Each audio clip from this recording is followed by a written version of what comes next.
And I am opening up the emit. Oh,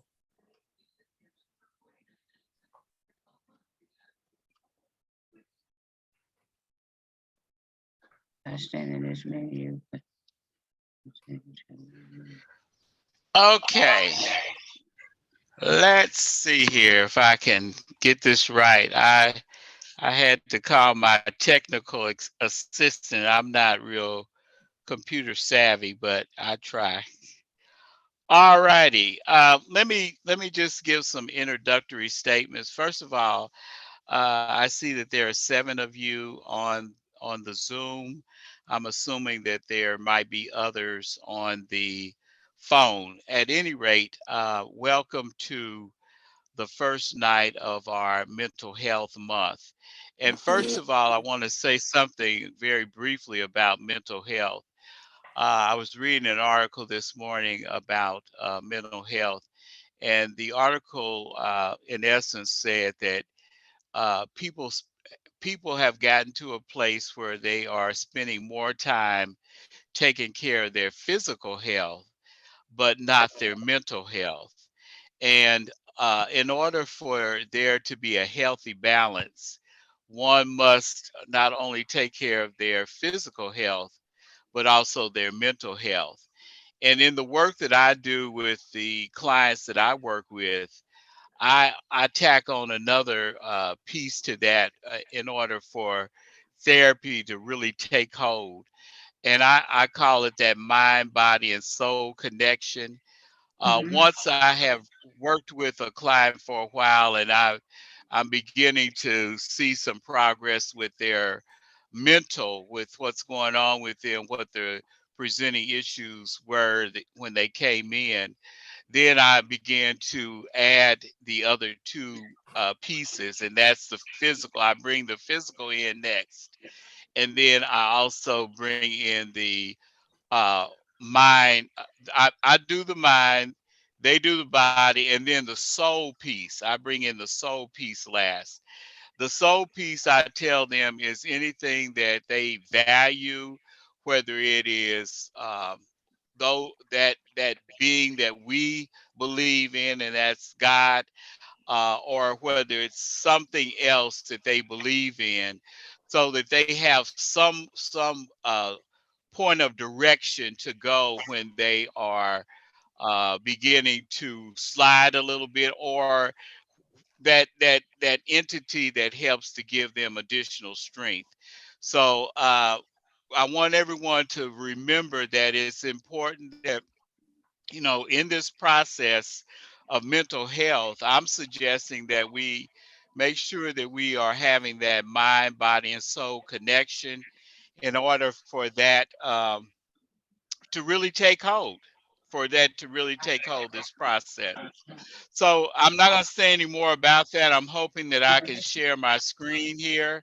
I'll see, and if I can't, Pastor, I've already sent you the link to the PowerPoint that I have, and you can set it up if you have to on your end.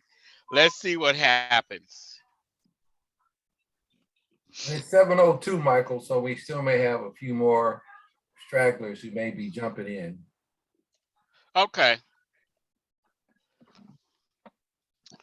can you see that? Yes, sir. Oh, wow. I'm better than I thought I was. Yes. Okay. I'll just, for the sake of those who might be jumping on a little later or in a few minutes, again, this series that we are about to embark upon has to do with anger. Pastor came to me couple of months ago at least, and told me that the series that he would be preaching from would be anger, and he wanted me to continue that same theme throughout the mental health month. So, what I'm going to look at tonight is what is anger. Um, we're going to take a deep dive into it this evening. My colleagues, Tracy Dunlap, who will be on next Wednesday, is going to pick up and talk a little bit about the 8, and I'm going to introduce the 8 different types of anger this evening in the last slide that I have. But he's going to pick up and talk about those 8 different kinds of anger, and then go into a discussion about young men in anger. He's going to bring up information about the boy code and how that affects men and boys. And then the next week, which will be the 3rd week, Sherry Baker, who was on also last year, is going to look at young ladies and kind of trace the progression of anger through the eyes of a young lady on into adulthood, womanhood. And certainly, I'm sure there'll be questions as like with Tracy next week with his discussion of men and anger. And then that 4th Wednesday, we're going to tie it all together. I have several of my colleagues who are anxiously waiting to come to the church and present. So we'll have a panel discussion that night. And what I'm going to ask people to do is our congregants and others who might be there is to think about questions as we kind of work through the slides and the presentations over the next 3 weeks. Have your questions written out so that we can be ready to answer those questions that night when we have the panel discussion. I also talked to Pastor very briefly, and I really hate doing that in church after his sermon, but I asked him last Sunday if it would be possible to run some kind of mental health matters each month along with the Stevens ministry, and he said of course. So we're going to be doing that too, kind of touching on some different mental health matters that we need to kind of think about and address in our congregation. And do know that there are a lot of people out there who are struggling with a lot of different mental health issues. So this is definitely a month that is very important to me and very important to the people who I work with, because I really try to let them know that it is mental health month and that it is necessary for them to continue to work on their mental so that they can feel better and do better. Okay, so enough said about that. What is Anger Mental Health Awareness Month 2022, First Baptist Church? Next slide. This is, of course, all presentations. You have the presenter's name. There's my name and my credentials. Michael, you're Yes. gonna need to hit that little bottom of your screen there. It looks like a little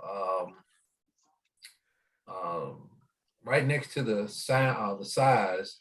Looks like a little standing pad. You want to click on that. Which one now? The one at the bottom of your screen and where you got your slides, your PowerPoint. There's a little presentation slide, a little presentation icon. It's like a little flip chart. If you click on that. I can't even see it. You can't see this next slide. Is that what you're saying? Right. You'll have to advance the next slide.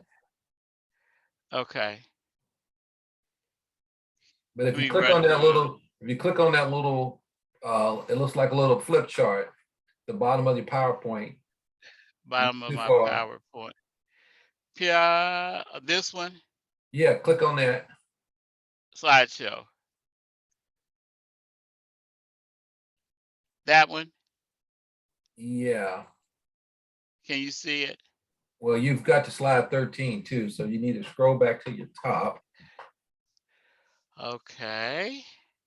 Let's see here. Share screen. He uses bar to slide them up. Yeah. There you go, Michael. Okay.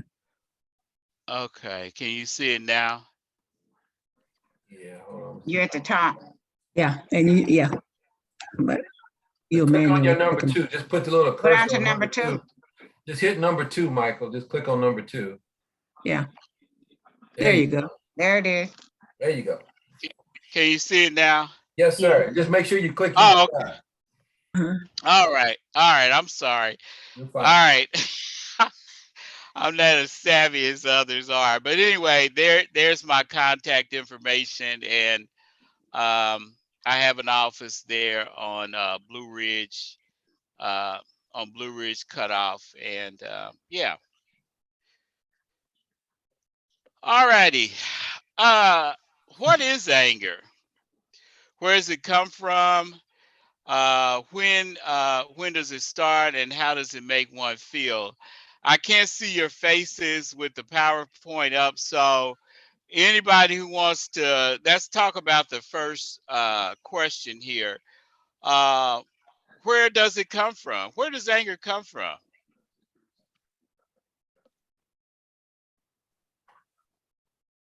Anyone? Frustration. It's Frustration? an emotion. Make it It's an emotion. Annoyance, irritation. stress. Okay. um, All right. Anyone else? Childhood trauma. Childhood trauma. Woo. All right. Hate. That's a deep Comes from hate. hate. Oh, okay. Hate. Someone said Yeah, a hurt. lot of different hurt. Yes. Yes. Anger is a multifaceted kind of word, and it has all kinds of different meanings for all kinds of different people. And unfortunately, sometimes anger begins to control a person. Uh, when does it actually start? When can anger start? In the womb. In the womb. Somebody already knows what we're going to talk about this In the evening. womb. You told us. You told us. I know that, but you know that was not for us. That was for the people outside the church, because we already know that no one in our church family has any anger. So it's those people outside of the church who have those issues. I need to make that very clear to all of us. None of us even knows what anger is. So yes. Yes. So anyway, and then the next question is, how does it make a person feel? Sick. Sick? Yeah. Any other feelings? Stressed. Stressed? Okay. Aggressive. It can give some people, Aggressive. yeah, and give some people a feeling of power. They think it do. Oh, Yeah. they think that it does. Yeah. Wow. False sense of power. Can we call it Yes. that? Yes. Okay. False sense of power. Interesting, huh? Does it sometimes, and I've already alluded to this, does it sometimes control people? Yes.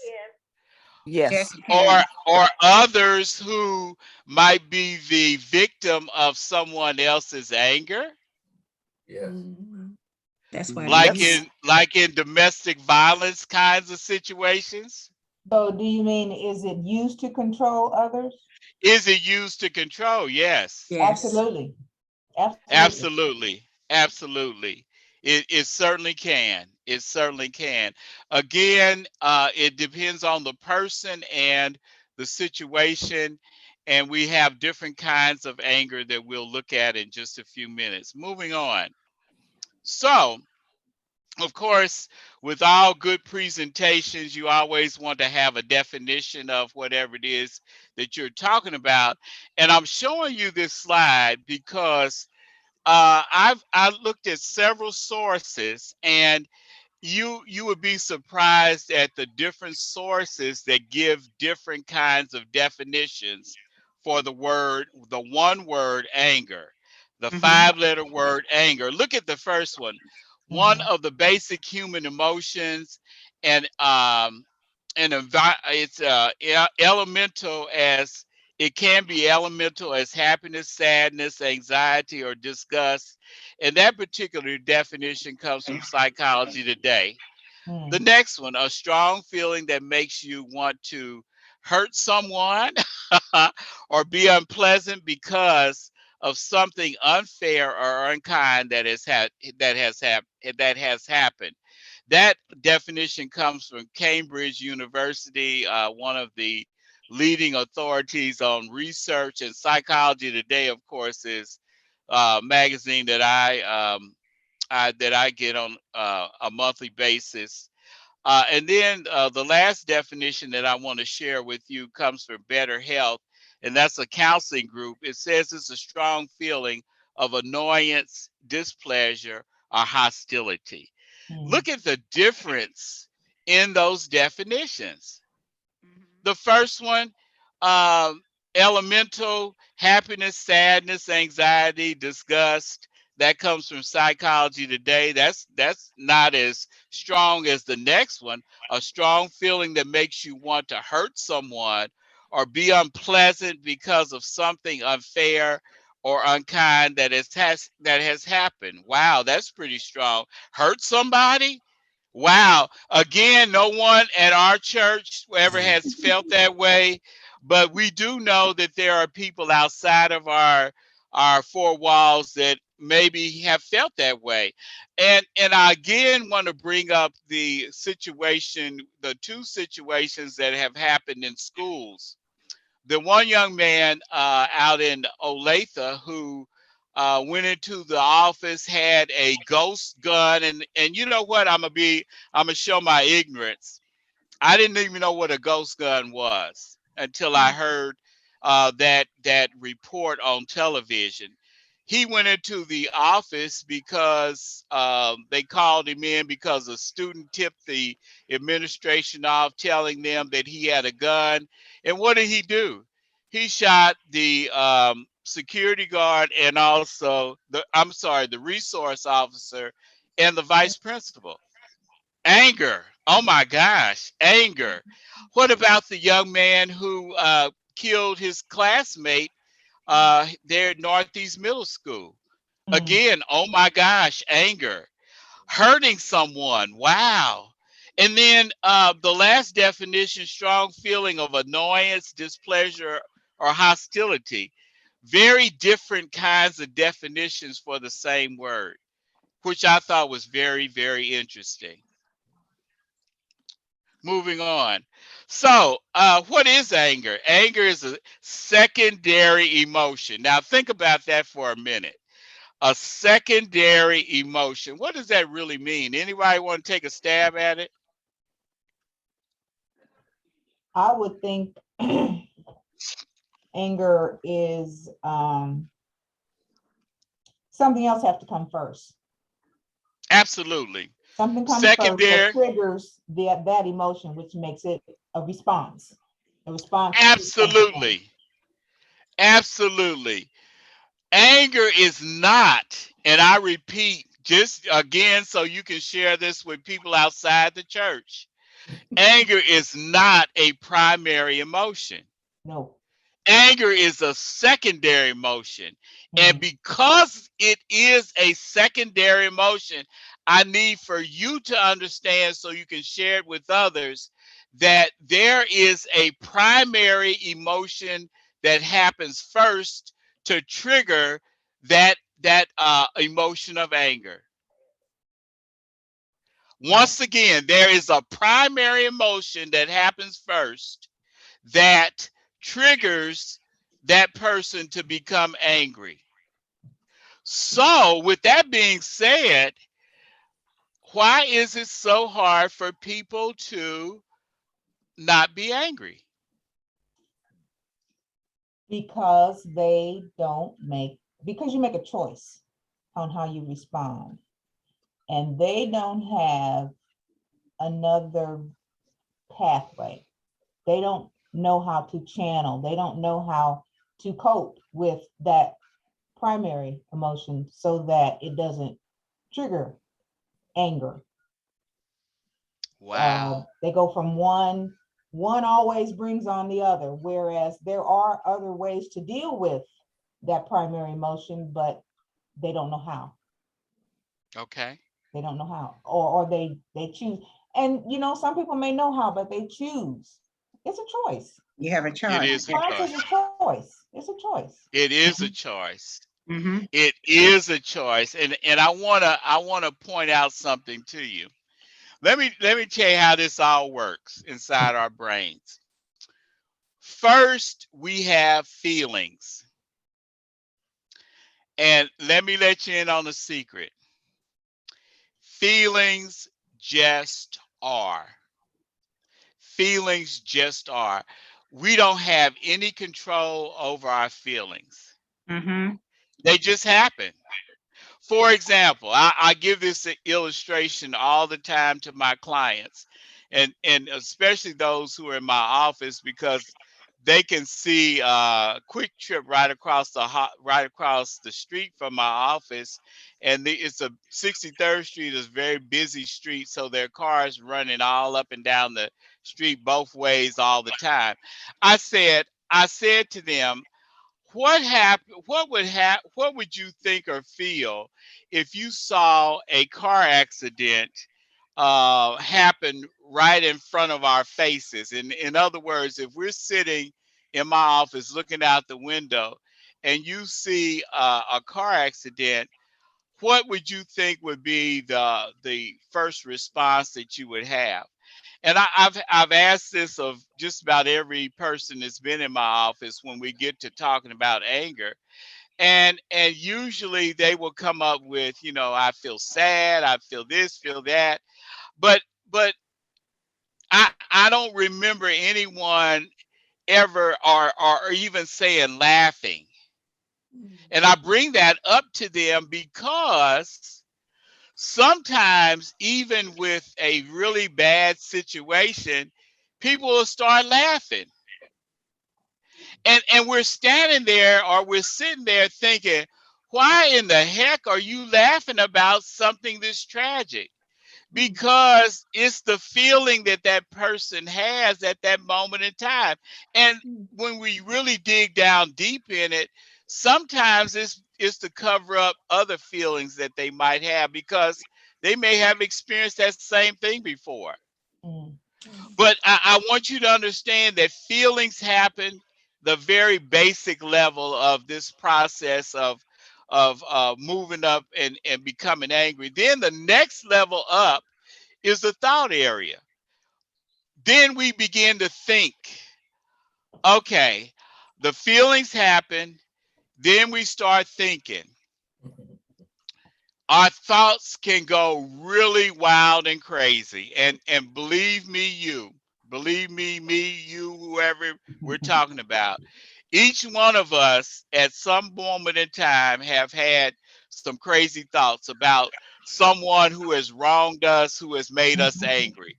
We have had some crazy thoughts. And then, of course, and it goes with this definition, of course, going back to the definition where it said wanting to hurt somebody. Oh yeah, we have had those thoughts before, right? Yes. Not anybody here, not anybody here. We're talking about people outside the church, right? But yes, Right, that's right. we have moved to that place where we want to hurt somebody, and it's at that thought level where that starts. Now, the next level up, of course, we got the feelings, we got the thoughts going, and then the next level up is the behavior. Oh my God, that's what gets us in trouble, right? Yeah. That's what gets us in trouble. So, the trick to controlling our behavior, controlling our anger, is to what? Control our thoughts. Control the thought. Yeah. Control your thoughts. Yeah. Oh my God. And you know what? For people outside of our church, that's the hardest thing to do. We have to do that. We have to do that self-talk at that point and say, Yes. you know what? It's not worth Yes. it. They're not worth it. I don't care that much about them. We have to just talk ourselves out of being angry with that person, because what? If we allow ourselves to fester in those thoughts, guess what's going to happen? We're going to behave. Yeah, you gonna mess up. Take action. Gonna mess up. Somebody said we're gonna mess up, right? Out of Yeah. control. Get out of control. Nobody in our church, though. No one in Oh, our no. church, but it's those people outside the church. But you know what? The reality is that we all have the propensity to move to that level of behavior. And if we are that angry person, oh my gosh, watch out. Mm. But the point to this slide is, I want you to remember, anger is a secondary emotion. We have got to reel that anger in, reel those thoughts in, so that we don't move to that next level of acting out whatever it is that we're feeling at that particular moment in time. Feelings, thoughts, behavior. Yeah, Any questions? Thoughts, behaviors. very well done. So far, so good. Okay. Now, this is a diagram. I love this diagram. And let me just say this about this diagram. This is an iceberg. This is the iceberg theory. And the iceberg theory says only 10% of our real anger do we really express. And oh my gosh, think about that for a few minutes. Think about that for a few minutes. When you have seen people really angry and they act out their anger, and to think that they only express about 10% of it. Wow. What about that young man who shot the security guard, the resource officer and the vice principal, or even the young man who stabbed his classmate? If 10%. Wow. if we're talking about only 10% of his anger came out, or came out in either one of those situations, think about all of that anger underneath that. Wow. A lot. Whoa. That's scary. Look at some of these things Yes. underneath. Frustration, disconnected, anxious, belittled, manipulated, nervous, insecure, defeated. Look at all of those different kinds of feelings that are underneath that 10% of anger. And I was getting ready to say that I've had the opportunity to see an iceberg.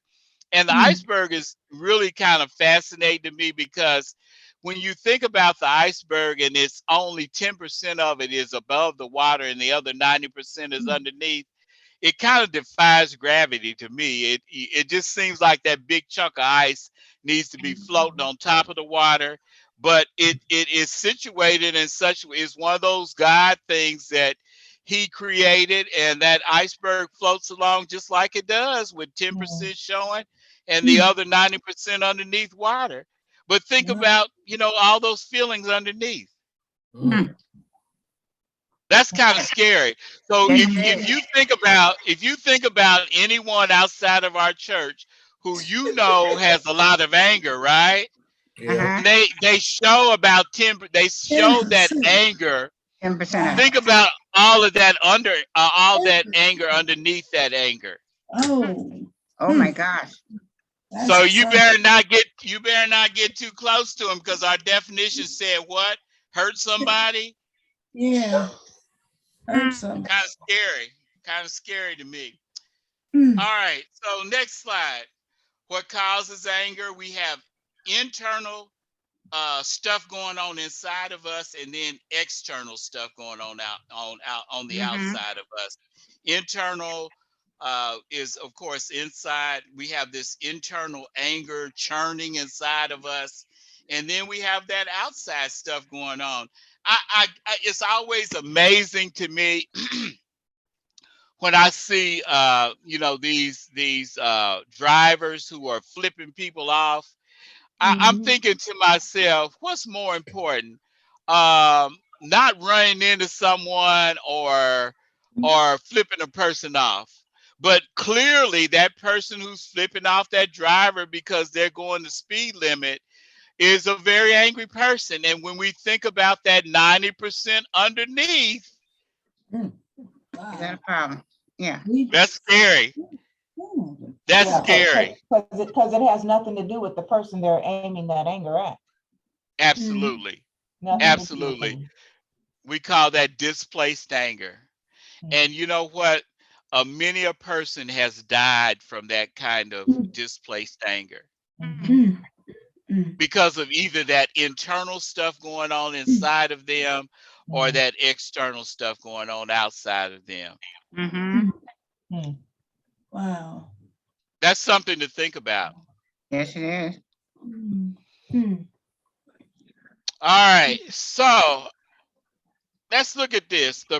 I've already talked about this, the progression of behaviors, the feelings, the thoughts, the behavior. We have to control our thoughts so that we don't move into that level of behavior. Pretty important thing for us to do. All righty. Any questions so far? I'm enjoying myself. Any questions? We're lot of information. Yeah. At 10% is something. Yeah. So 10%. And so when we hear of such violent crimes where someone is, stabbed 150 times, they must have gotten below the 10% and got into some of that. Oh, absolutely. Yeah. Absolutely. Or that person who unloads his gun on a person. Oh my gosh. We hear that all the time. Yeah. Someone severely. Yeah. Or that person who beats another person to death. Merciless. We hear about those hurtful kinds of experiences. And when you think about it, that's what's going on with that person. When we think about that person, oh my God, what was wrong with that person? Now you understand that person was at that 10% level and then kind of moved down into that 90% area and just kind of unleashed all their anger on that person. Everything. What's sad is our society has an answer for the anger that's showing up here, the 10%. They have a solution for all of that. They have a solution, but they don't focus on what's below that's going to cause them to get to that point. Right. So all the money is targeted towards prisons, putting them in jail, and locking them up and punishment. But it's so sad that they don't take that same interest in trying to find out why people do what they do. Right. Which, is prevention. It's prevention, and it's not. It's just okay. And Letha, I think that's you talking. I can't see anyone's face, but let me give you another spin on this. Why do we build prisons in our country? Capital money. Money. It's money. It's a money. Money. Absolutely. Money. It's money. Right. We have to house so many people in the prison system. That's why it was so difficult for these few Black men who just recently got out of prison. Did you see the fight that was going on with this last young man? Well, both. I can't think of their names right now. But Keith Carnes. Yes. And that was the last one. Keith Carnes. Did you see that fight that was going on with that? Yes. We're not letting him out. Yes, we are. We're not letting him out. Yes, we are. We've got to have so many people in the prison systems to do what? To keep the prisons open. Yeah, to keep the money going, right? Keep the money running. Yeah. It's all about money. It is. Because if we know Keith Carnes did not commit the crime, why did he have to stay in prison so long? Money. Yeah, It's about money. yeah. And they fought really hard for the guy that got out just before him, the guy that was in the wheelchair. I can't Absolutely. remember his name. Yeah. Absolutely. Absolutely. They So just- it's not about understanding what's going on with people in many instances. It's about money. And the fact that African Americans really are not people. So, just lock up the animals, Well, for a long time they believed that, and if truth be known, I think that's Sister Frederick speaking. Yes. If truth be known, many people still don't think that we are human, we are Well, animals. yes, that's true. It's very true. So, that storyline goes on. Well, Moving Dr. on. Patterson, I have a Yes. question. Sure. Okay, talking about this anger, have you had any information about how the COVID pandemic is affecting people's anger? Oh my gosh, it's through the roof. And because of that, Sister Frederick, um, those of us in the counseling field, the psychology field, were given the opportunity to do telehealth. We that was something brand new to all of us, and I'm that old school get up in your face therapist, and so doing telehealth has been very difficult for me. And let me just let me tell you a story. One day I was sitting here where I am right now in my home, in my family room, doing telehealth. I had a 14-year-old online here, and I could see his face. I could see up to around the middle of his chest. And one of the things that they tell us to do when we're doing telehealth is make sure that you have a background, a decent background, make sure you have your clothes on, those things that, you don't want to get caught, things are not in order. You don't want to be caught with things and not in order. So this kid is talking to me, and at the same time he's laughing uncontrollably. And I look behind me to look on the wall to see if I have a picture that might be humorous to him. I'm making sure that my shirt says, it's not inappropriate, and all of these things that they tell us that we had to do when we had to do the training. And so I finally asked him, I said, what are you doing? I mean, what are you laughing at? He said, I'm watching TV. So this kid is sitting there watching TV while he's visiting with me. And I was very outdone by that. I thought, you know what? I'm the most important thing to you right now, and you're sitting here watching TV and laughing at TV. So, I just thought I got to get back in their faces so I can deal with them, because this is not working for me. But anyway, anyhow, yes. But anyway, let's keep it moving. I want to show you this video because this is kind of our lead into really in many instances where anger really does start. This video talks about the connection with the womb, the fetus, and how anger can begin even in utero. So I hope that this will start. I'm supposed to only click on it. I don't know if it's gonna work. I'm supposed to only click on it, is what I was told. It's not doing anything. Does anybody know what I need to do? Is there an error? Are you clicking on it, Mike? Yes. Scroll down. Click again. There'll be another slide there. We don't want to do that. Where did you insert it from, Michael? It's YouTube. Okay.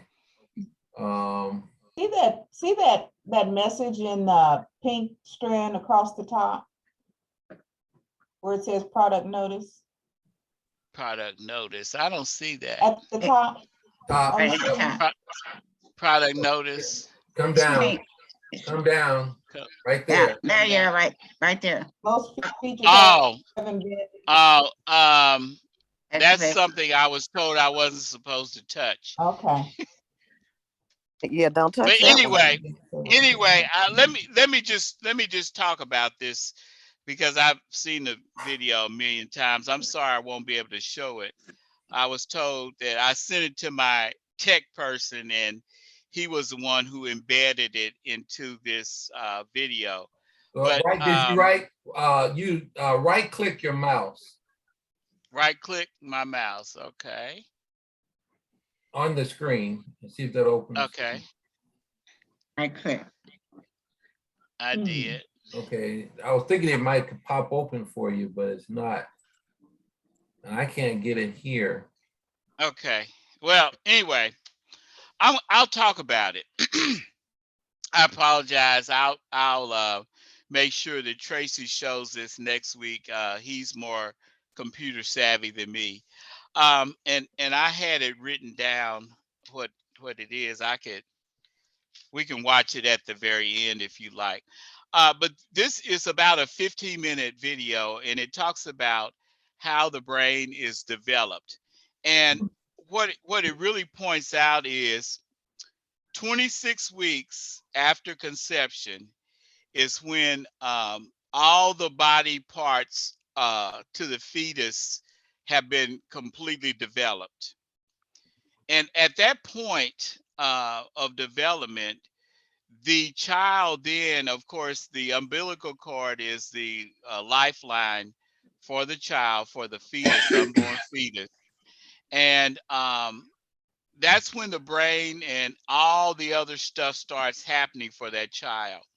The interactions outside the womb have a huge impact upon that child during the pregnancy until that child is born and then outside the womb.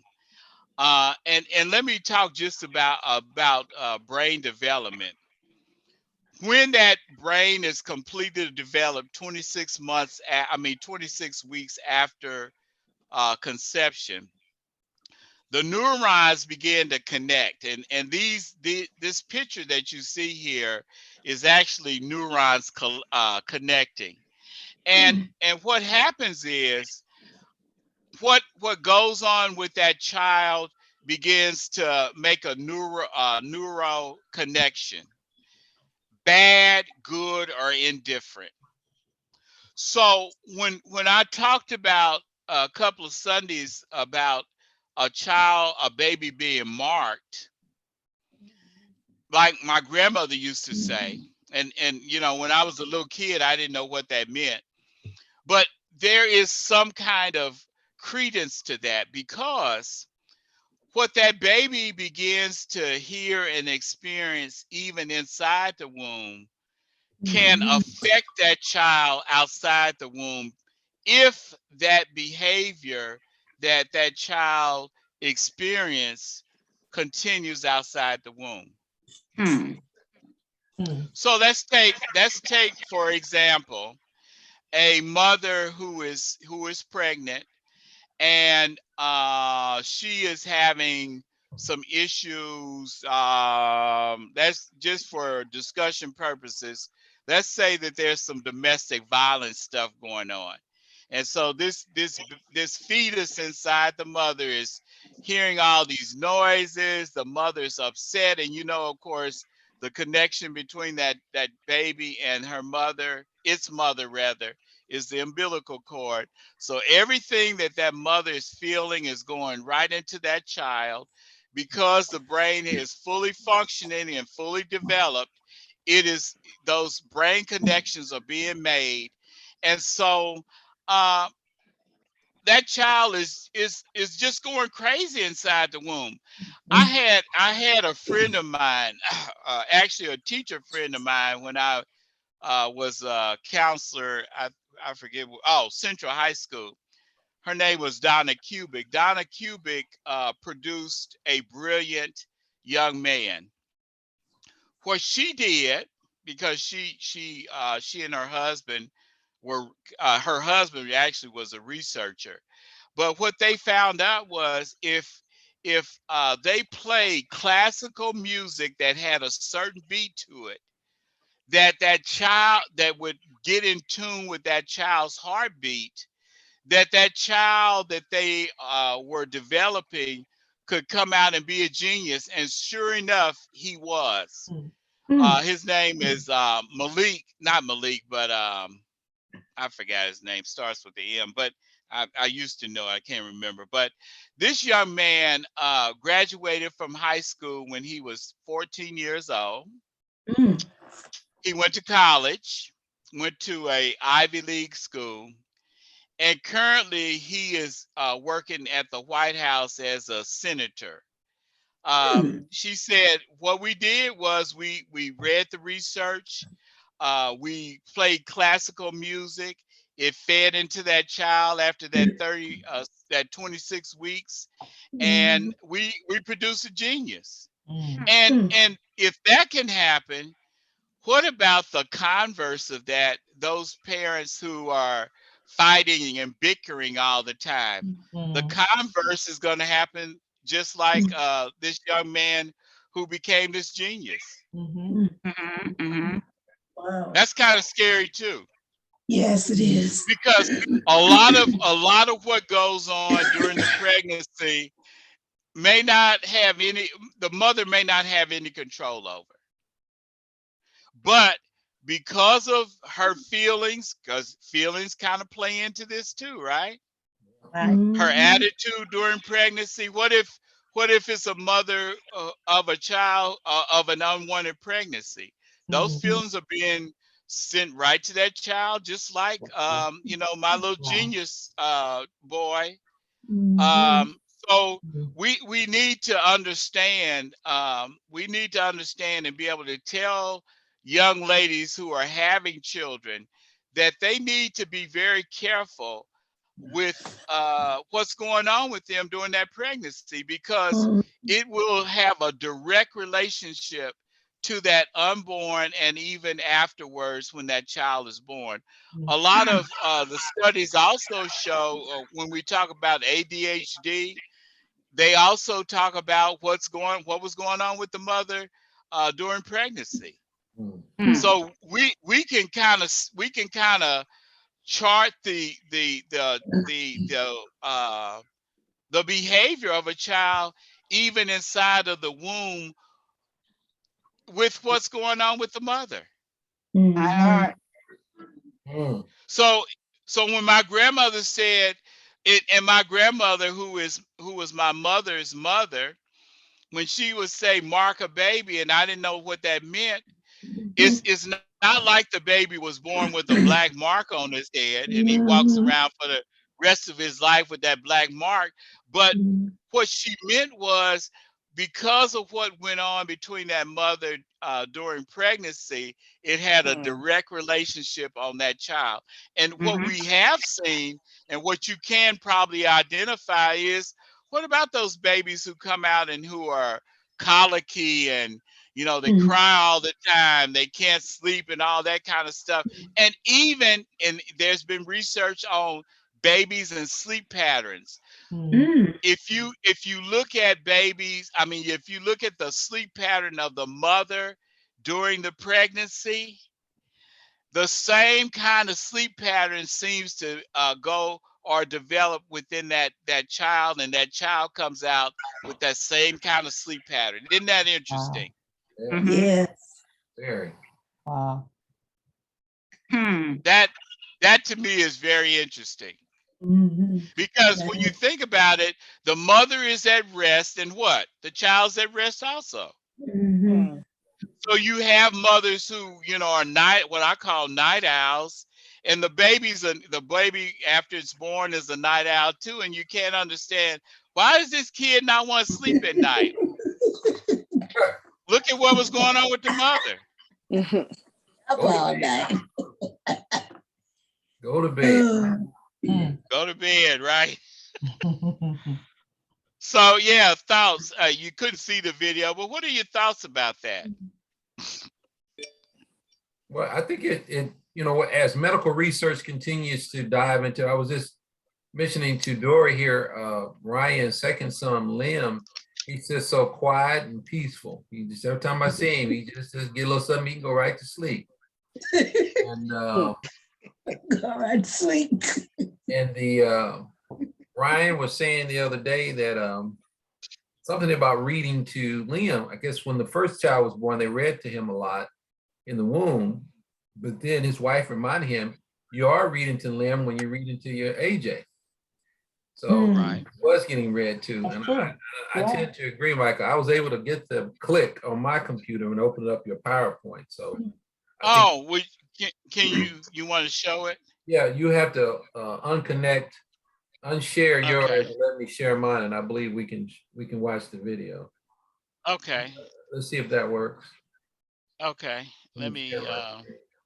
Let me process through these slides.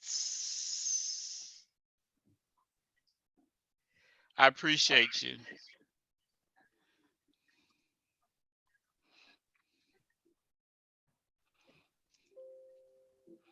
And I can always come back to the slides too, so don't worry.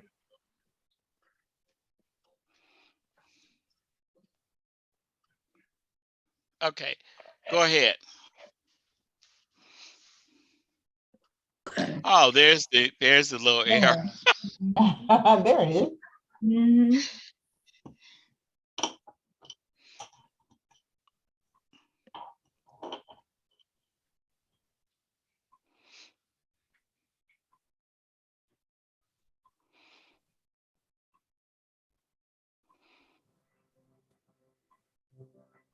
A baby's brain is less than 1 pound of gelatinous tissue, and within its milky, convoluted folds, a universe of meaning, emotions, ideas. We can't see it. Okay, wait a minute. That was so fascinating. Maybe it'll come up now. There it is. We thought. There it is. Can you see it now? Yes. Well, it hasn't started.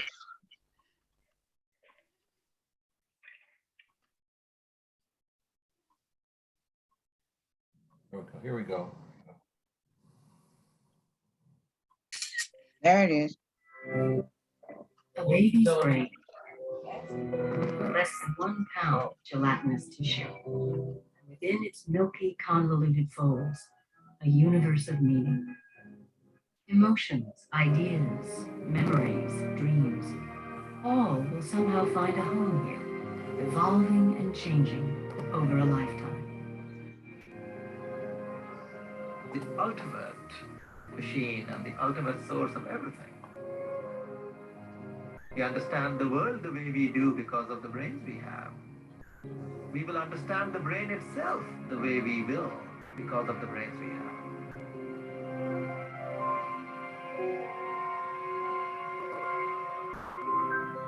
The brain is the most complex thing on Earth. Even the brain of a baby is wildly complicated. A piece of a brain the size of a grain of rice contains about 10,000 nerve cells, just in that little piece. You can just imagine how many pieces you have in your head.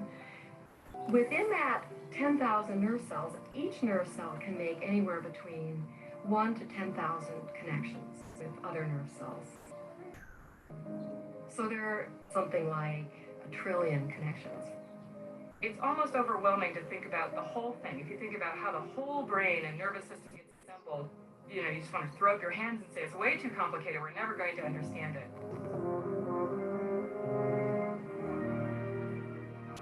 The brain is the seat of our consciousness, who we are. And in understanding where it comes from, we understand where we come from.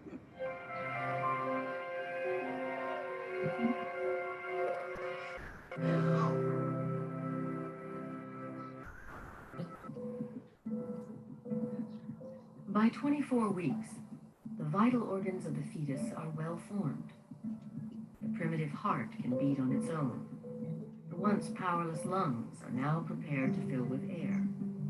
And the brain has nearly its full complement of billions and billions of neurons, reaching out to each other, building connections with mind-boggling speed, nearly 2 million every second, until the brain has become a tightly packed network of trillions of crisscrossing wires, with more connections than stars in the sky.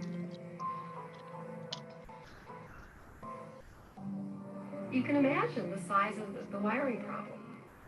So how is that problem solved? How is that achieved during development? How is it that each one of those trillion connections is made appropriately? You might think, oh, what a mess. It's just going to be a jumble of connections and wires all over the place. But in fact, the nervous system seems to have a strategy. The strategy is in the genes.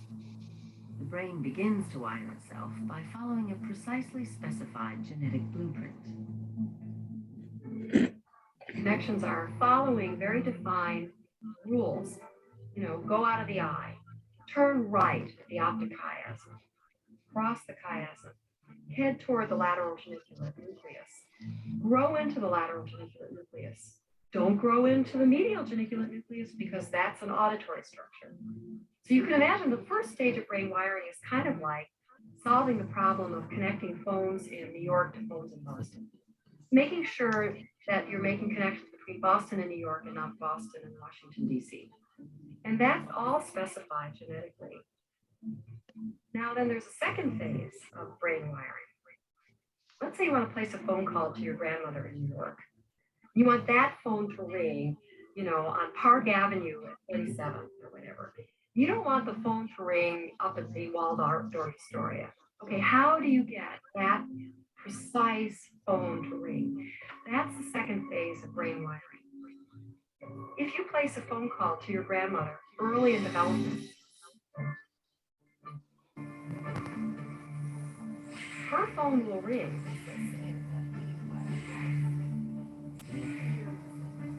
But so will a lot of other phones. So there are a lot of connections that are made. If the connections are correct and being used, they get strengthened. If they're not being used, or they're only being used, they're lost. We could call it use it or lose it.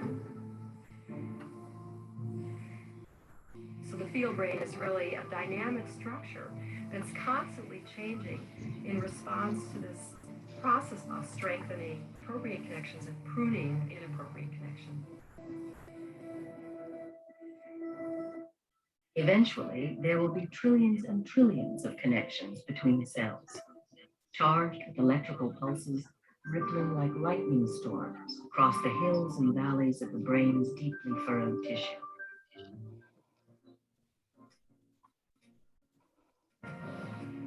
Every cell in its place, every link between cells carefully organized. Nothing random, nothing arbitrary. What we would really love to understand is how the brain during development generates millions and millions of neurons, sends them to the right position in the brain, and then somehow instructs each of those individual nerve cells to form very, very specific connections with one. A child's brain. A swirling profusion of billions and billions of neurons, reaching out to billions more neurons to form trillions of connections, pulsing with electric and chemical energy. Exuberant connectivity. The cells literally are going wild making all these connections, discovering each other, forming the basis of what we call something learned. Learning is about connection and connectivity.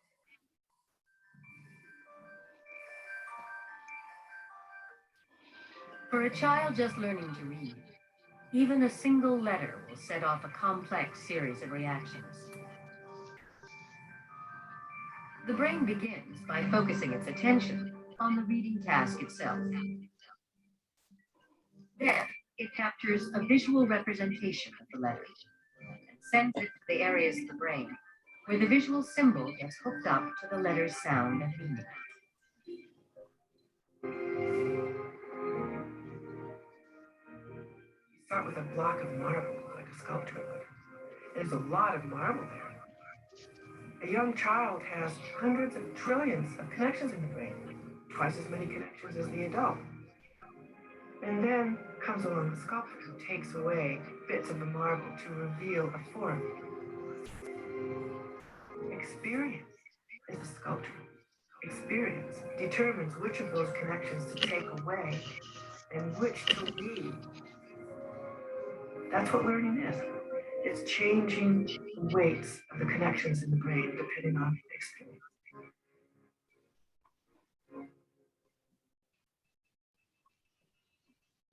That it, Michael?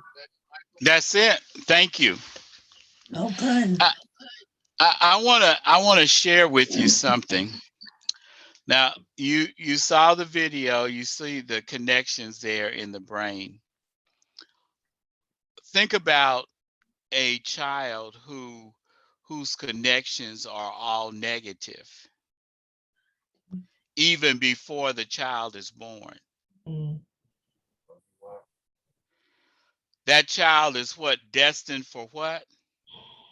Anger. And when we think about that iceberg theory, all of that, those different kinds of feelings. I said 26 months after conception is 24 months after conception when the brain begins to, really take hold and do its thing. But think about all of the connections that are made in that baby's brain that are all negative, all the outside influences that create that negative kind of feeling with that child and all those connections. Is there any wonder that that 14-year-old may have, I'm not saying that that was the reason, but if that child was being fed a lot of negative, well, let's call it negative energy. If that child was being fed a lot of negative energy in utero, comes out of the womb and continues to experience a lot of negative energy, guess what? Negative in is what? Negative out. Negative out. Mhm. Something to think about. Okay. It changes the Can whole. a woman, go ahead, I'm sorry. I was gonna say it the prenatal care part and all the, as we learn more about human development, it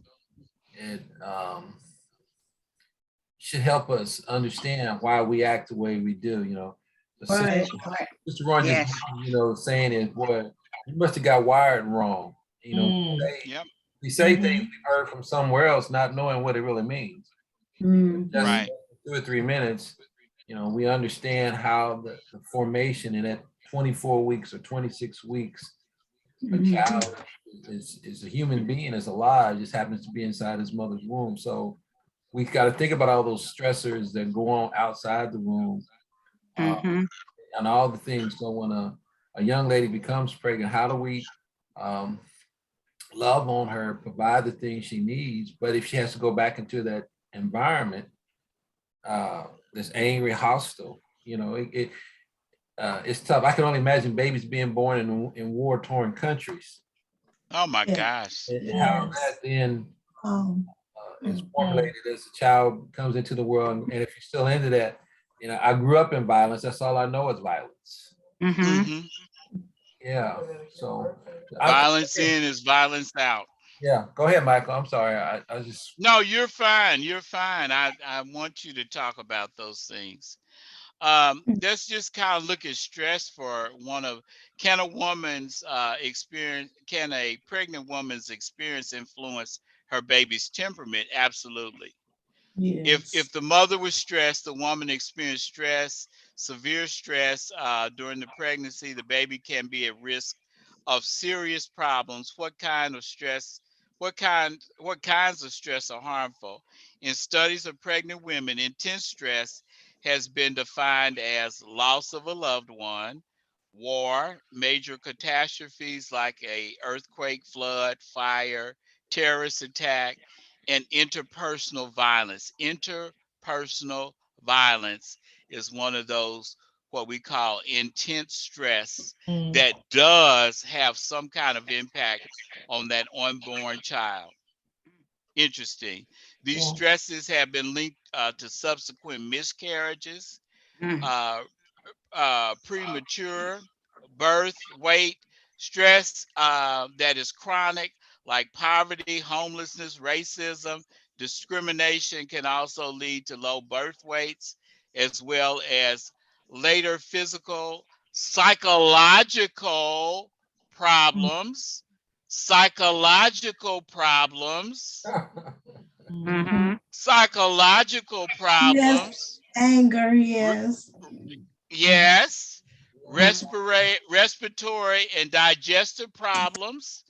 What about the child who's born who has digestion problems, lactose intolerance, even in babies? Oh my gosh, the nervousness inside the womb did what? Oh my gosh.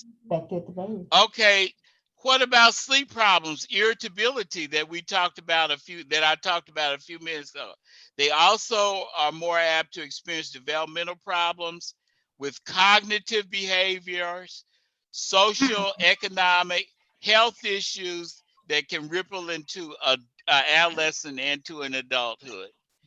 And unfortunately, every child who experienced that kind of situation does not come to see me or see a therapist. So it ripples on into adulthood. And so why do we see these dysfunctional adults? Trace, follow them back to childhood. That's right. Follow them back to when they were in the womb to see what was going on. Next slide, please. Next slide. Depression, oh my gosh. Newborns of mothers who were depressed during pregnancy are 4 times more likely to have, whoa, okay, depression. There it is. Low birth weights than babies that were born of mothers who were not depressed. When women are depressed during pregnancy, they also have a greater likelihood that they will suffer postpartum depression, which can be a major challenge for the whole family. Not only does the mother suffer, but research shows that depression in primary caregivers is one of the strongest predictors of poor developmental outcomes in children. These children simply do not receive normal interpersonal attunement and feedback they need in order to grow emotionally in emotional healthy ways. All right. Scary. Yeah. Wow. Next slide, please. Anxiety. So we've talked about stress, we've talked about depression, anxiety. Research shows that pregnant-related fears, worrying about unplanned pregnancy, a specific medical risk, the fetus's health, labor and delivery, or your own ability to be a good parent can be problematic in high doses. Excessive levels of anxiety are correlated with greater likelihood of the child being preterm or preterm birth. Also, pregnant women with high levels of anxiety are correlated with later problems with attention regulation, impulsivity, hyperactivity, immune functioning, and autoimmune disease, cognitive problems, and stress regulation. If you don't believe anything else I've said this evening, think about this for just a few minutes. When you see children who are young children who have this problem of hyperactivity or attention regulation, they're not able to attend to different things, and they are highly impulsive. you can almost trace it back to anxiety during that pregnancy that mother was having. Not to mention cognitive problems. Miss Fredericks, you are ex-educator like I am. Cognitive problems. Yes. Oh my gosh. Yes. Oh my gosh. And Yes. just being able to regulate themselves.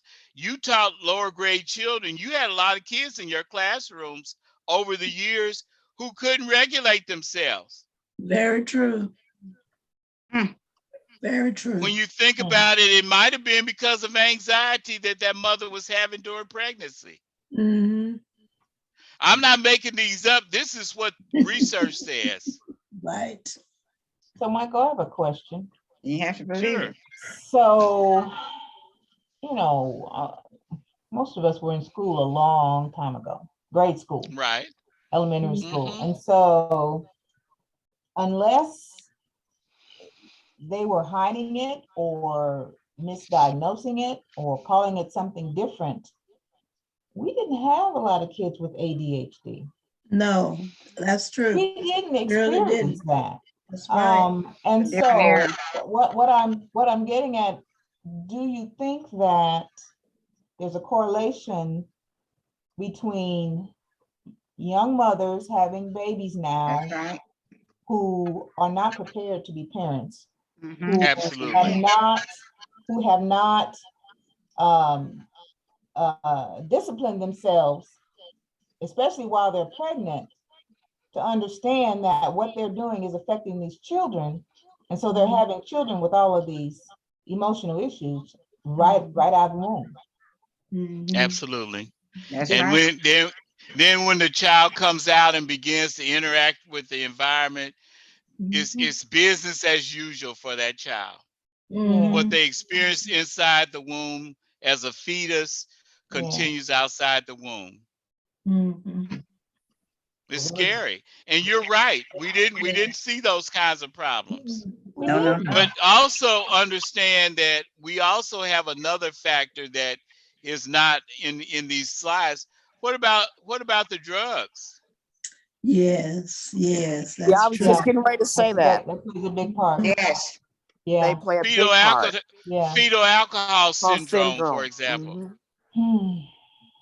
Yeah.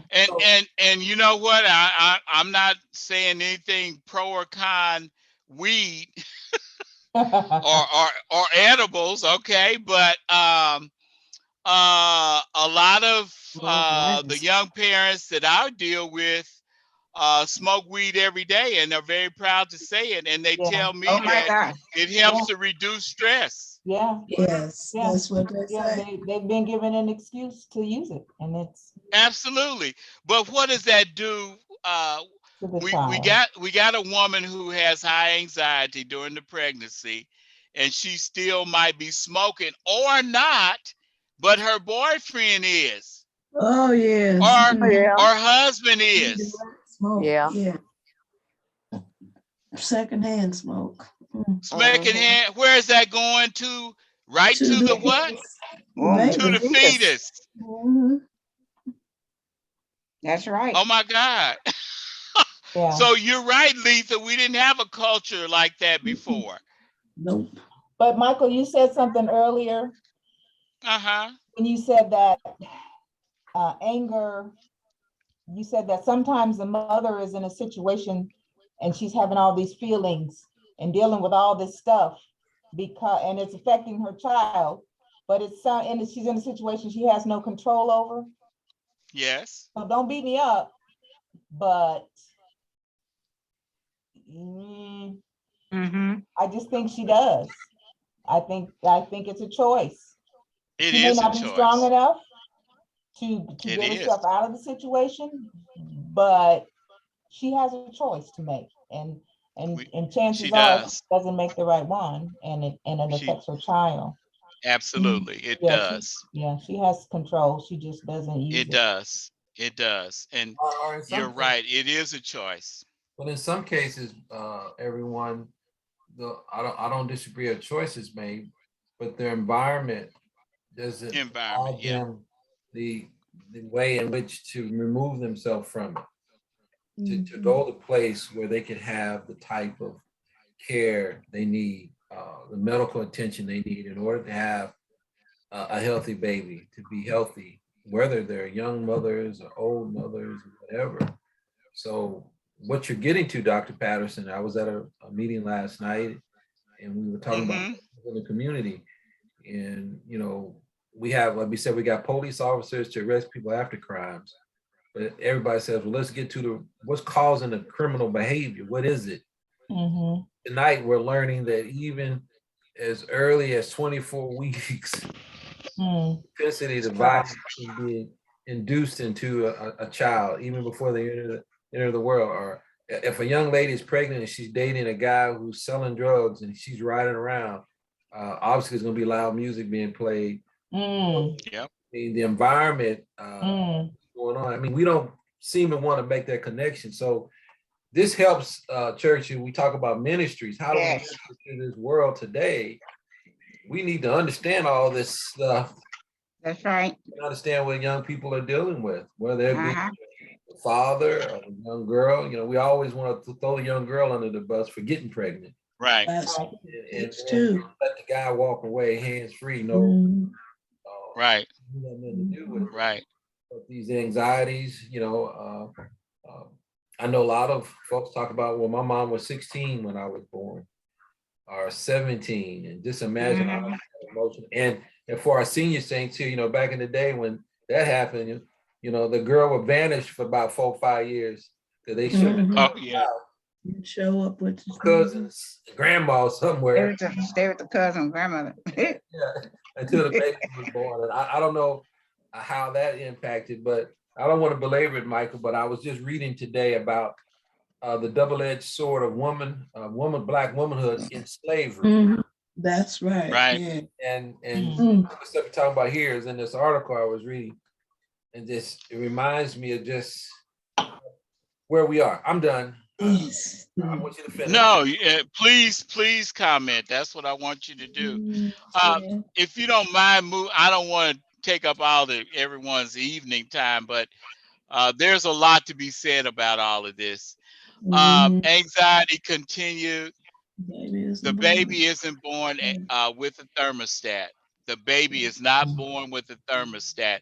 The baby is not born with a thermostat set to an ideal normal in in utero. The fetus is programmed to listen to cues about their future environment and start adapting accordingly. So a baby can be marked programmed to be angry, programmed to be angry, programmed to be angry. When the baby is born, it begins to interact with the environment. The level of attachment begins either to conform, that's the wrong word, with what went on in the fetus or not. Continue the same way that things went on inside the womb or not. Next slide, please. So now we have the baby outside the womb. The attachment is the next thing that happens.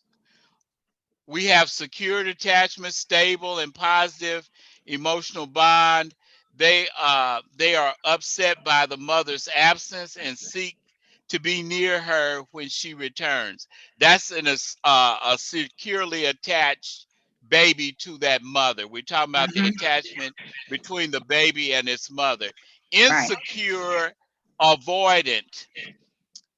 The infant has an anxious emotional bond. They tend to turn away when the mother returns. Wow. Wow. They tend to turn away. Think about that for a minute. That's that baby who when it was inside the womb, experienced all those connections inside the brain and is not attaching to that mother. And guess what? There are some babies that don't attach to their moms.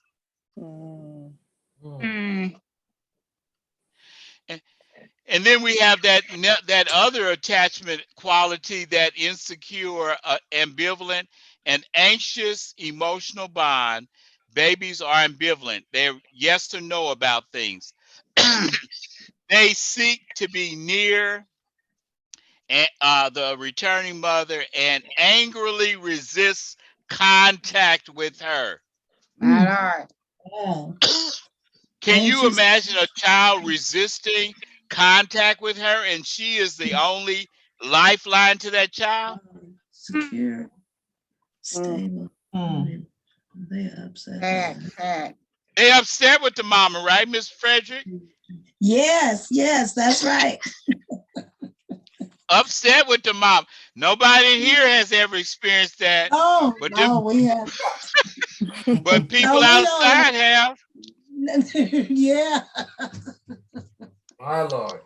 that's Don't right. even want to see the mother coming. Isn't that scary? Yes, That's that's real very It's scary. it's That's real almost as scary as the scary. insecure avoidant, where the baby turns away from his mother. yes.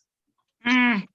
Wow, this is And heavy so, here. so what happens afterwards as My this Lord. child continues to grow and develop? That kid Anger. who never attached to his mother, what happens? Starts having these feelings of hate, maybe toward women, maybe. Maybe. Right. Yeah. Wow, attachment, security. And another thing I Insecure. would suspect, Ambivalent. Upset by those the types of mother's those types of persons then are easily near her when she. convertible. What I mean, converted to various cults, themes, Yeah. propaganda, and they end up being Anxious, uh, emotional. uh, racist, they Turn. end up being whatever when they seek that attachment. Anxious. They'll find it in whatever, I'm sure, whatever venue they can. They easily. And Pastor, go ahead. I'm sorry. I was just thinking of a young man who went in Mother Manual and shot up the folks at the prayer meeting. Yes, Yes. Very Or angry.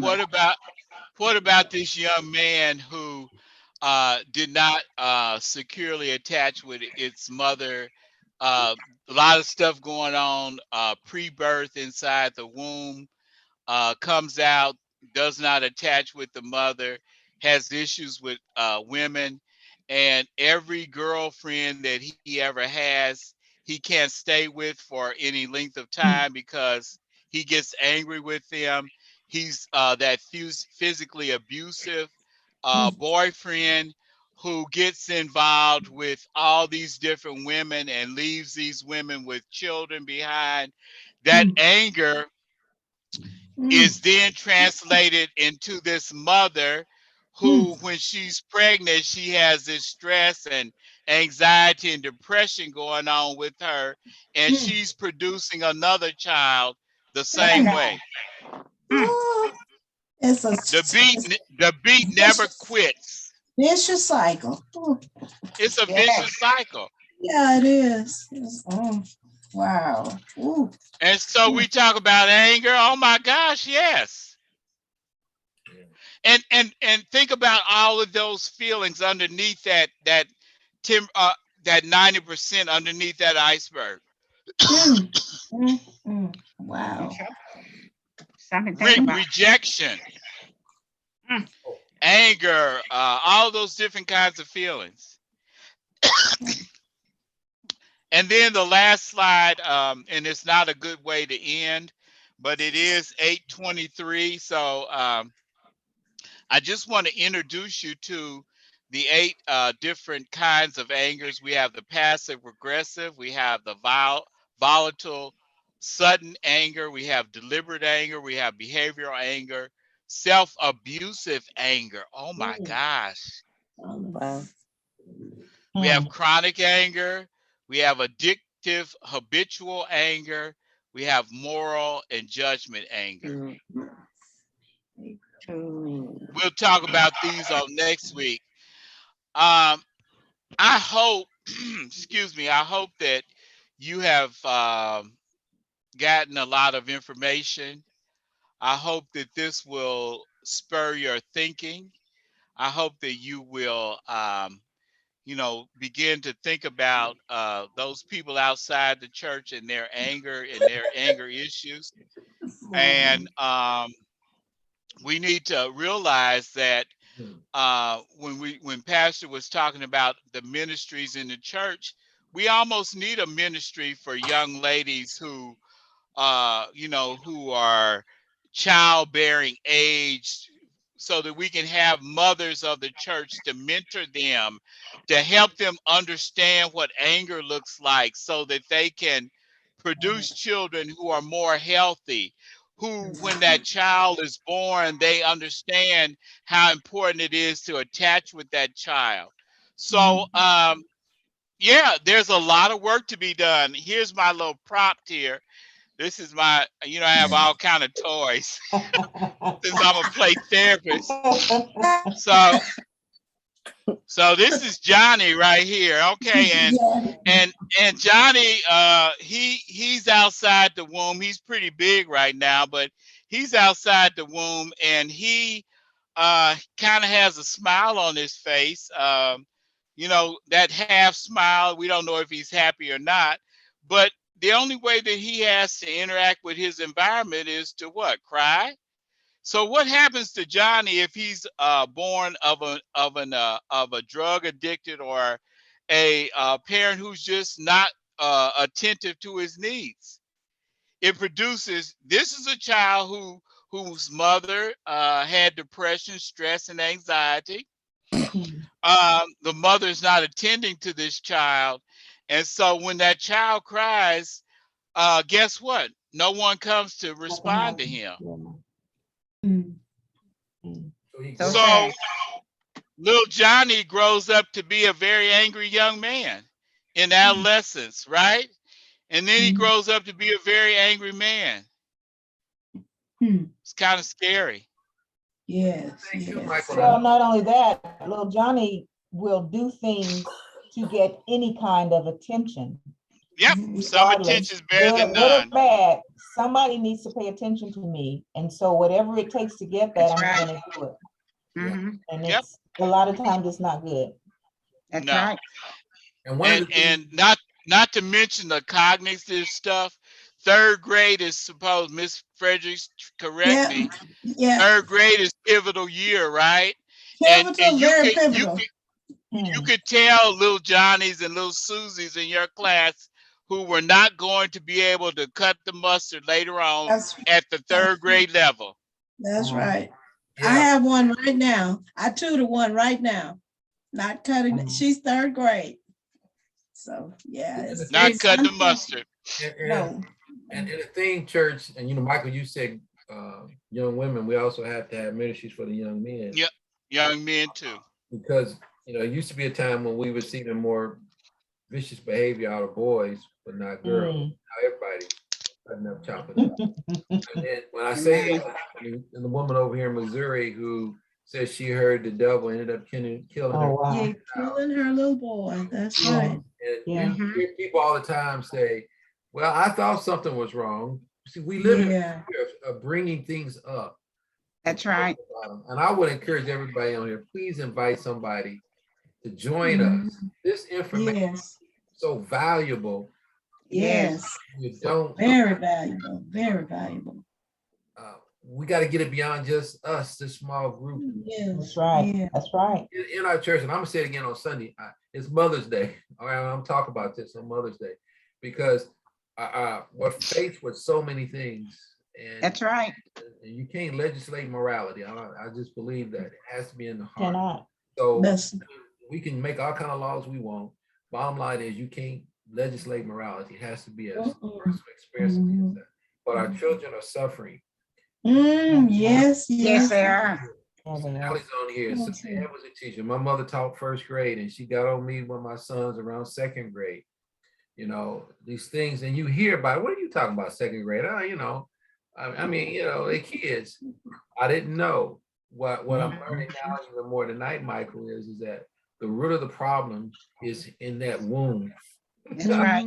And we're not going to change society till we change that environment in which that child can be born into a loving, caring place. You know, everybody says we got to have a mommy and a daddy there. I don't disagree, but no matter that, wherever that child is living, can we give them the best environment that they can nourish, and while they're forming, so when they are happy or born, they're just these little happy, because we've all seen just happy babies.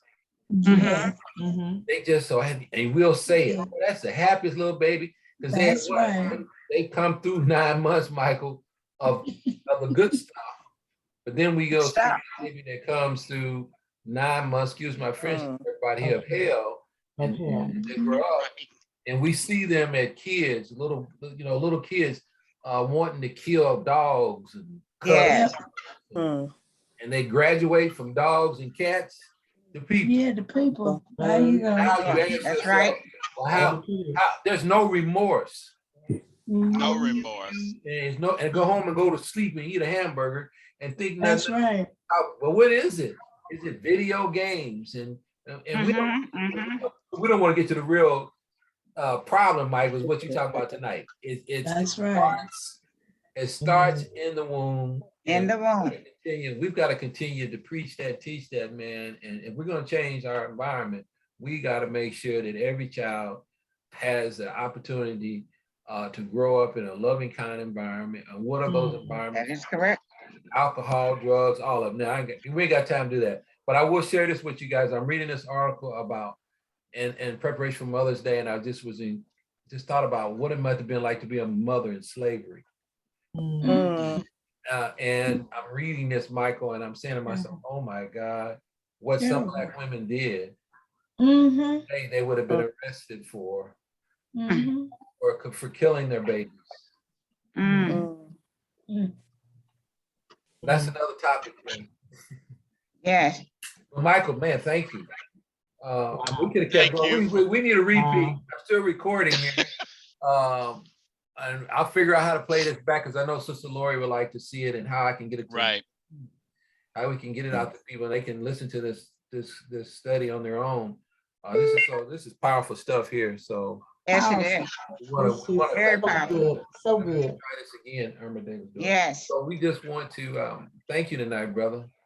I mean, thank you for the opportunity. Yeah, somebody on prayer line, go right ahead, prayer line.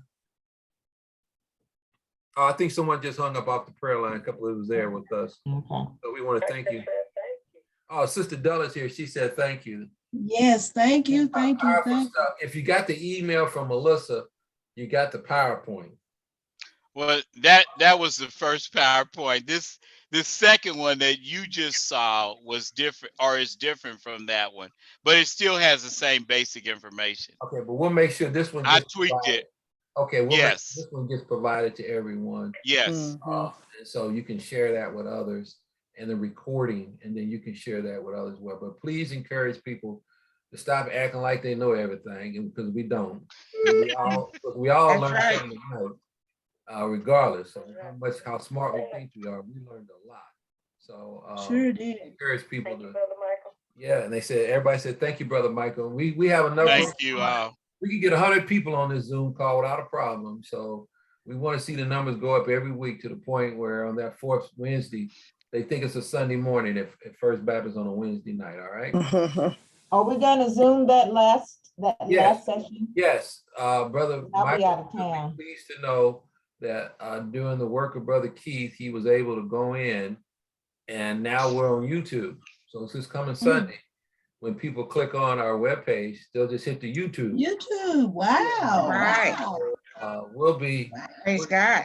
We'll be even more spread out that way. Yes, Michael. So the panel discussion you have will be live on YouTube. Okay. All right. It'll go wherever somebody clicks in, and I'm sure we'll start having viewers. Oh, how wonderful. This is powerful stuff here. God's blessed us.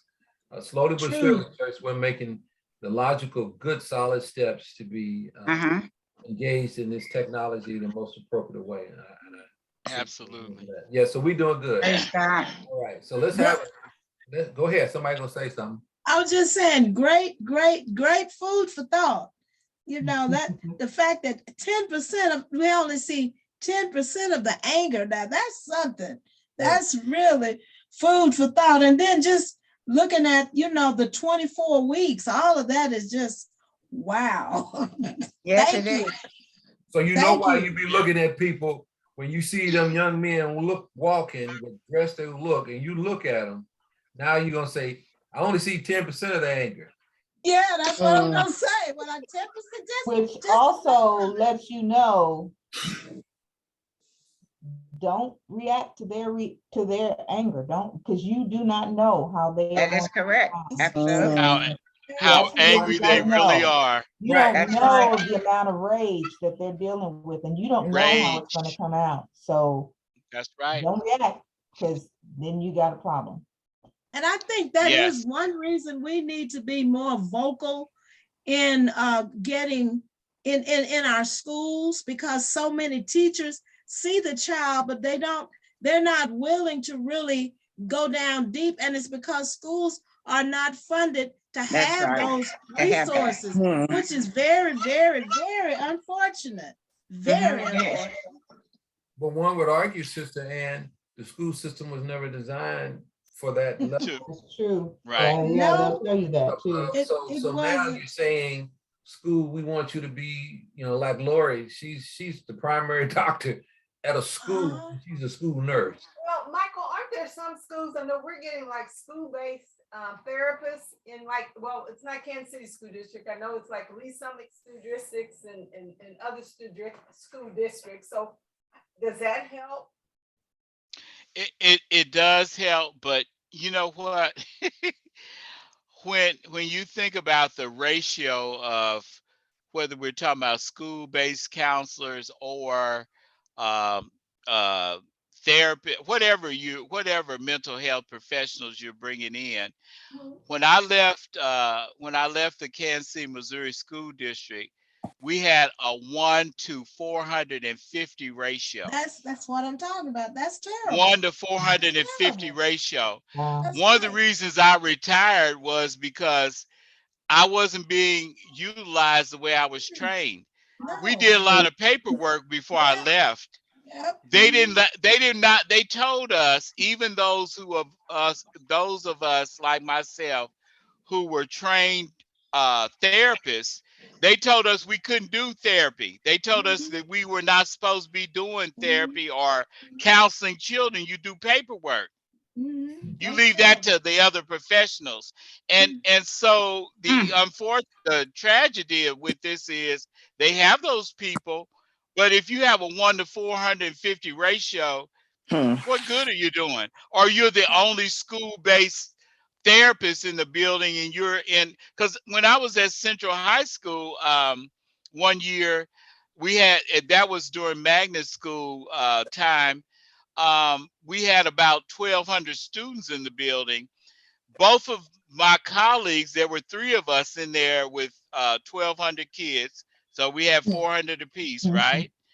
Okay, so the other 2, one retired, and the other, she retired, but she was taking her days before the end of the year so that she could whittle them down, because they were only going to pay you for a certain number of days.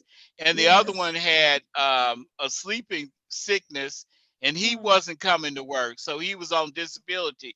So that left me with 1,200 kids for 1 year. They didn't give me any help. So all I could do was put bandages on bleeding arteries. That's so There's sad. there's so much that all of us can do. The schools, the church, the government, there's so much that we all can do, so much more. But, as a church, that's all we can focus on as a church. Absolutely. That's all we can have an effect on, except, our vote counts in our government, but all we can do and lay hands on is what we can reach out to, or the people that come into our church.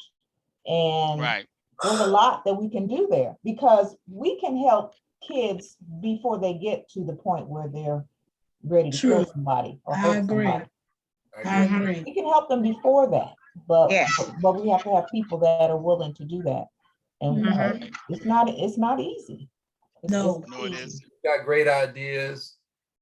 Folk on this call tonight have come to me with ideas. How do we do certain things? And, if anger is a secondary emotion, then we know where it comes from. So we have to then work on the primary. So that secondary anger, it stays above the iceberg and higher up, so that we teach them how to navigate in that anger. Right. And the greatest example of that was someone needed to tell Will Smith how to control his anger, but he did it for the world to see on a stage. Right. Right. That. So as a church, we have to have these kind of lessons. So That's right. And the Know depth. where it's coming from. Couldn't want to have you come in and say, learn and welcome and sing a song, but that child still goes right back out on Monday. Yeah. That's right. That's right. If they come to me and say, well, Pastor, what do I need to do? I'm so thankful I got Michael Patterson that says, well, then we need to talk to this. Amen. Amen. And we can't try to solve these deep emotional problems. No, too late. We know somebody to send them to. A lot of time to do that. And I'm talking about clergy across the board as well. So right. We have to have these kind of lessons. We're not going to skirt them. We got talent. And you're right, Sister Lee. And we can get our hands around someone, show them love, show them what love. Okay, here's a beautiful example. And I thank you, Sister Marie. The little boy who comes with his mother. Oh yeah. At 8 months. Yeah. I see him sitting next to Marie. He come to service. Sister Marie, he comes sitting next to you, just like you, another grandma. He's That's my little boy. Friendly. It didn't take long for that to happen. He's Renee. I look back there. He's sitting back in the back of the neck thing. I know he's sitting next to Sister Thomas, but he's everywhere. He came down front. He just came. He's happy. He's happy. He's got this. He's got all these women who he can look at. Now, how do we help his mother? Our task now is to get to know her. What do you need, baby? We're not here to judge. What do you need? How can we support you? How can we support you? Then we come along and see as a little boy grows up, as men, things help him deal with his anger, Mike. Being from another country into America, and how we are in America, we don't like each other. So what do we do? So I hope you go to sleep tonight reflective.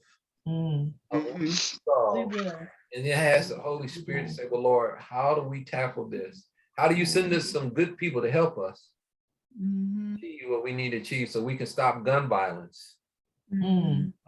It's not by, we can take guns off the street, but that ain't gonna stop me from still picking up a baseball bat. No. That's right. And more police can stop crime because they can't be there when the crime happens. That's right. In the mind of people, and that gives change. And that's right. And give love to one another. Yeah. So love one another. Y'all keep loving on that little fella, boy. Yes. He gonna beat us all in church every week. I know. Let me let you in on a secret with Sister Marie. Sister Marie makes sure that she has things in her purse for him.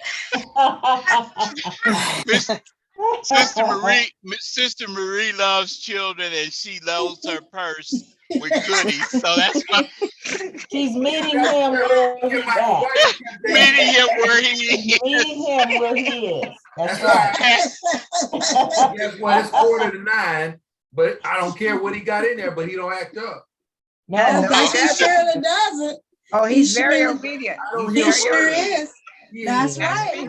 He's very obedient. He's in the purse. And he is as quiet as a church mouse. So, he sure is. He was a little lost last week because Sister Emma wasn't there. Okay. She usually takes him and Carolyn's youngest with her.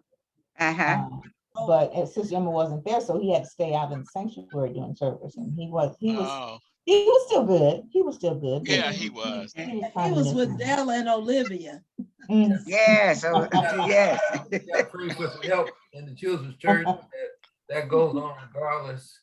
and create that loving environment. And then we can Mhm. help the angry, mean parents who don't know how to raise their kids as Right. well. But All they need is a lot of love. 10%, but that 90, that'll keep us 10%. up tonight thinking about that 90. Lord, we want to Yes. thank you for this great, awesome lesson tonight on anger. Mhm. God, we learned so much tonight. We've heard these little cliches being spoken, things from our grandparents and Yes, Lord. God, and we often wonder, what are they talking about?